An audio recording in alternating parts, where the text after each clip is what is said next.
Have you ever heard of the Templar archives that the Vatican has hidden for centuries?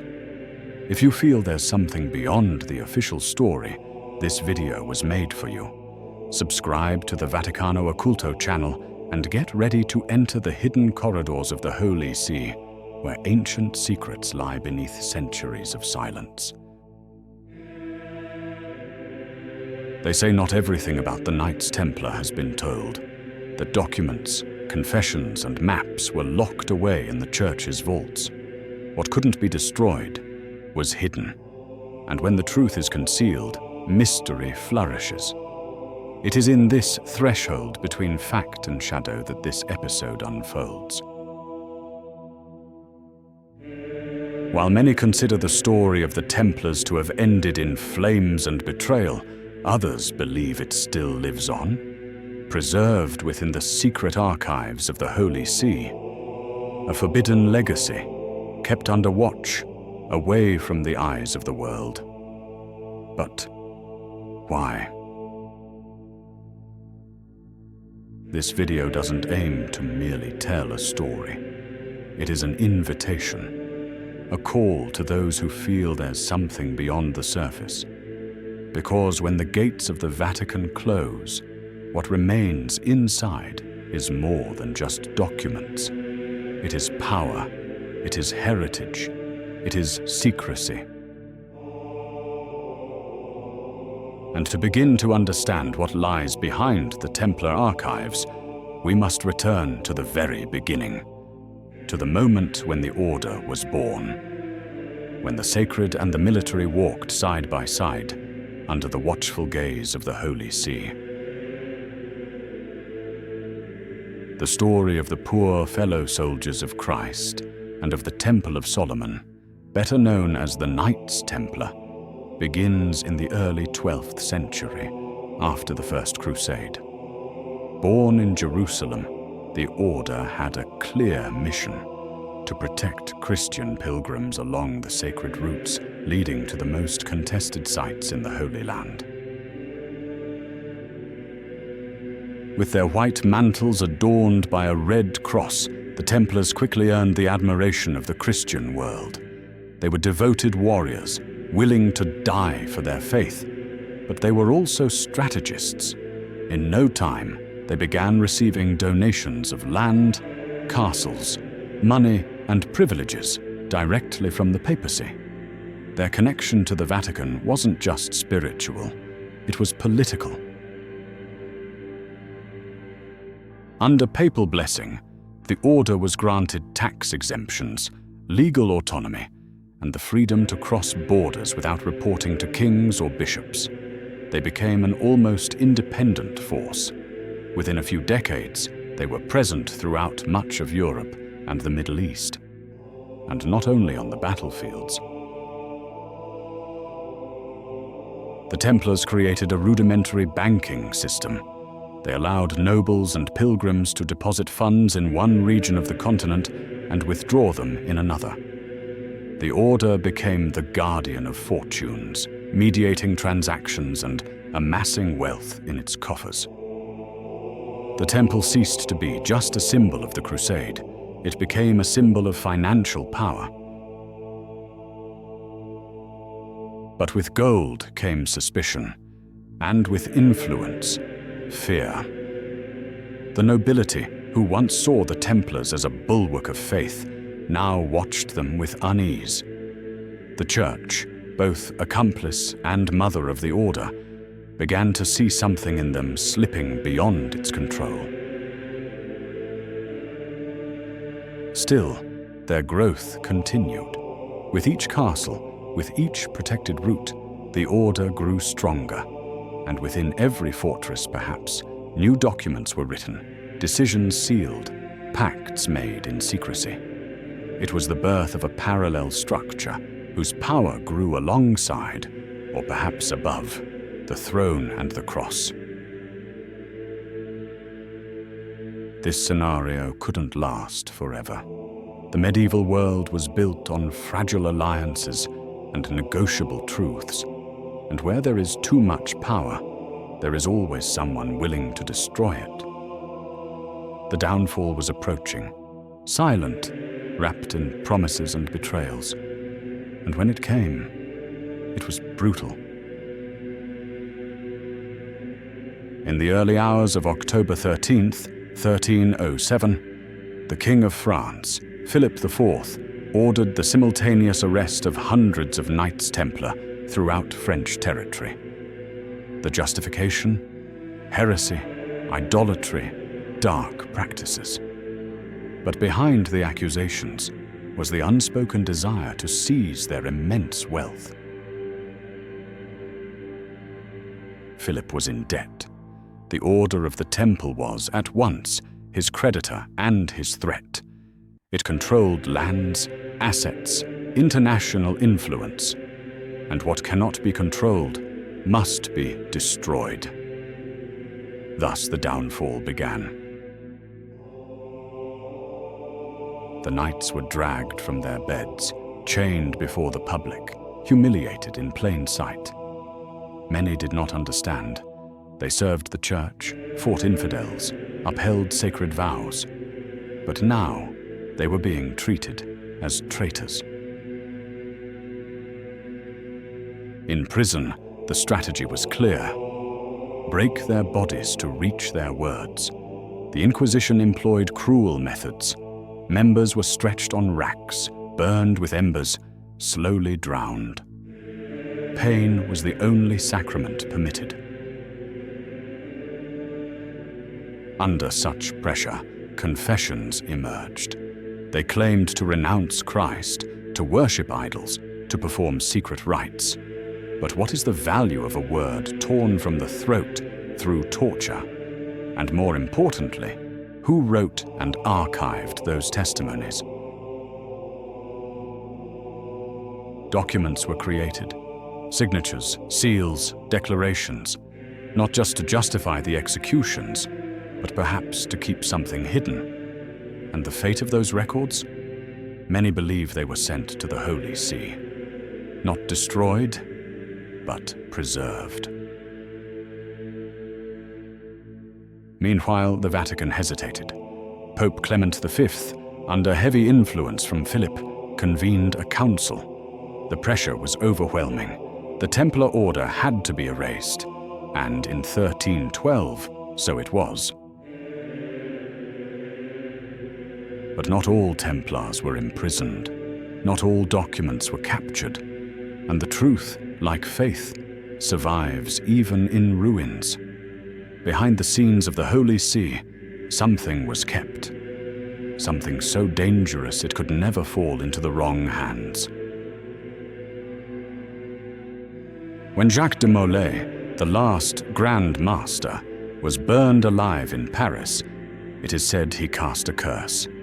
He summoned the king and the pope to the judgment of God. Both would die within a year. And so it happened. The execution of Jacques de Molay did not merely mark the visible end of the Templar order. It ushered in an era of silence, a strategic, sacred silence, carefully preserved within the walls of the Vatican. While the world believed everything had ended, others knew not everything had been revealed. Documents recording confessions, secret liturgies, names of allies, maps of routes and Templar fortresses. None of this could be allowed to circulate freely. The Church, which had legitimized the order for nearly 2 centuries, needed to control its memory. Total destruction of these archives was not a safe option. Burning the records would risk parts of the story being resurrected by the wrong hands. Preservation, on the other hand, meant retaining power. Knowledge is control. And so, it is said that part of the documents was transferred to the Vatican secret archives. There, in corridors protected by ceremonial keys and papal surveillance, would lie Templar scrolls never revealed. No official list mentions such texts. No inventory acknowledges them. But certain historians and investigators report suspicious gaps in 14th century records, as if, suddenly, crucial information had vanished. And when confronted, representatives of the Holy See always offer the same explanation: reorganization, security, preservation of heritage.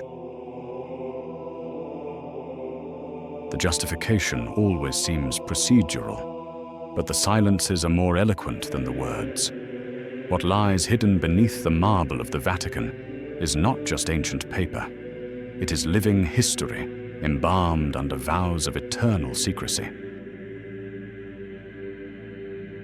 And even without official confirmation, the rumors never ceased.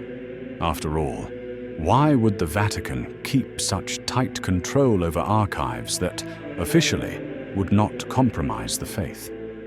Perhaps because they compromise something even greater, something the Church cannot or will not name.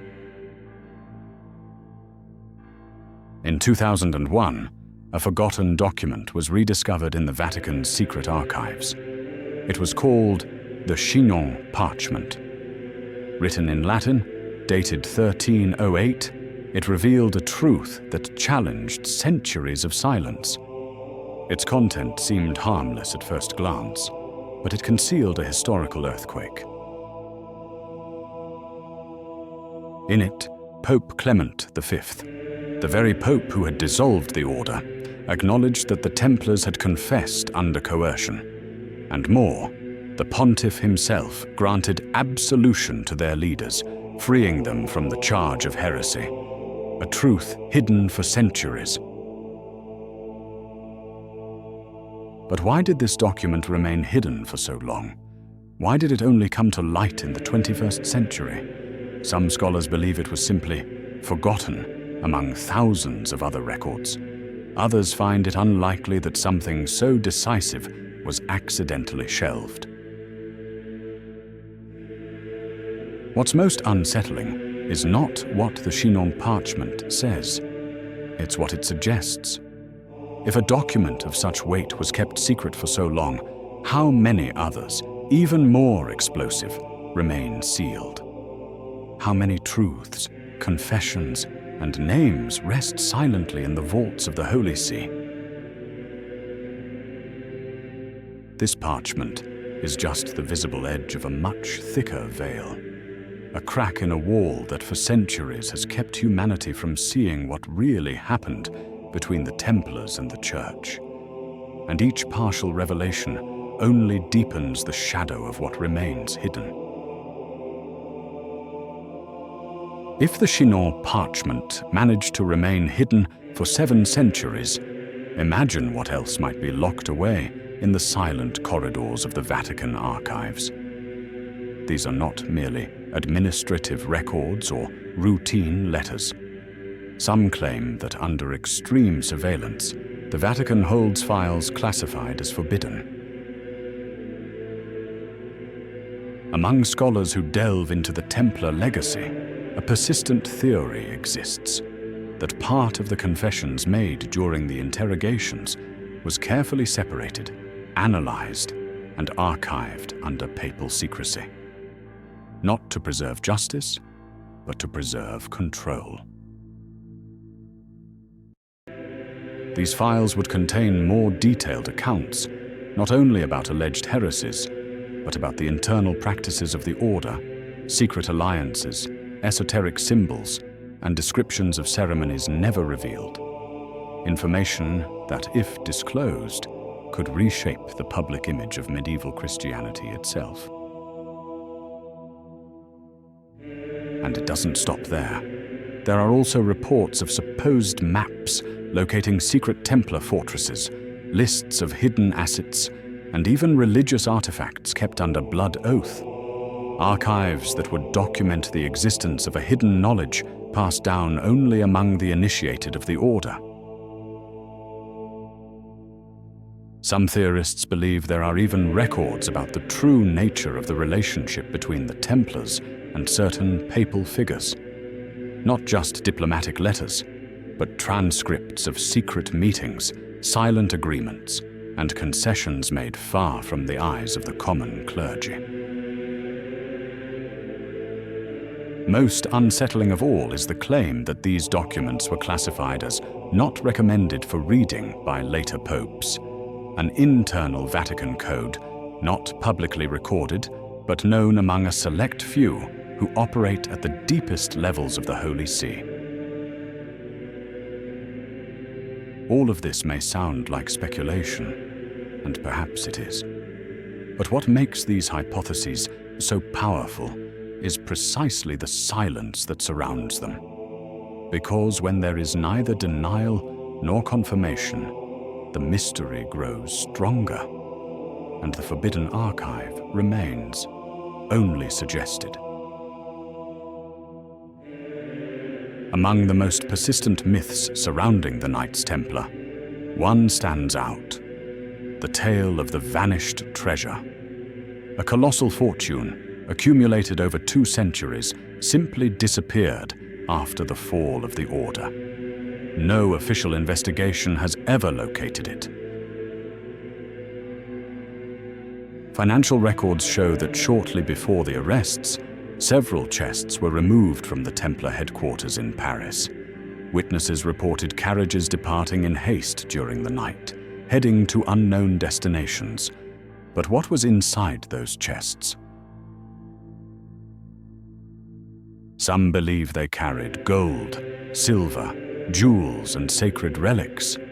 Others suggest the contents were even more valuable: documents, contracts, mystical objects, perhaps even artifacts linked to the very foundation of Christianity. The Vatican has never made an official statement about this disappearance, nor has it launched a thorough investigation. Once again, silence feeds doubt, and where there's a void, theories arise. One of the most intriguing claims that part of those assets was taken to Rome. According to this theory, the most sensitive materials were delivered to the Holy See as a bargaining chip. In return, some Templar leaders would have received promises of clemency, promises never fulfilled. The gold, the maps, and the writings never resurfaced. The idea that the Templar treasure may be hidden beneath the halls of the Vatican continues to fascinate scholars and mystery hunters alike. Because if it's true, we're not just talking about material wealth, but a symbolic power that, even in silence, never stopped shining. If the Templar treasure vanished, the same cannot be said about the stories they left behind. Among the most disturbing are the curses. Words shouted in agony, uttered at the moment of death. Phrases whispered as eternal condemnations, and some written down. It is said that certain documents, now sealed in the Vatican archives, contain invocations and rituals transcribed by condemned knights, not as acts of faith, but as a final weapon against their persecutors. Texts that should not be read, nor touched. In some versions, these manuscripts bear special seals. Protected by ancient symbols and inscriptions in archaic Latin, they are said to be locked away for spiritual reasons, not out of fear for what they reveal, but for what they might awaken. There are rumors that priests who attempted to decipher them fell ill. Others disappeared. Naturally, none of this has been confirmed. But in Rome, certain doors do not open, and some boxes are never touched. In this case, silence is safer than light. Whether these curses are real or merely part of Templar folklore matters little. What matters is the fact that they are there, supposedly recorded, guarded, kept in secret by an institution that knows the weight of every word written in blood. In the end, Perhaps these curses were not directed at kings, popes, or inquisitors. Perhaps they are warnings meant for us, an ancient whisper that cautions there are things that should not be discovered, and others that, once read, can never be forgotten. For centuries, the Vatican has denied the existence of compromising records related to the Knights Templar, but it has never provided proof of their non-existence. Only silence, a silence that, by itself, already says a lot. Why keep documents of a defunct order hidden? One possible answer lies in the contents of those records. What if they held evidence of secret political pacts, of alliances that would compromise the image of holiness attributed to the Church in the Middle Ages? The past, when fully revealed, can be devastating. Another hypothesis raises the question of faith. Certain texts, if exposed, could shake beliefs held for millennia.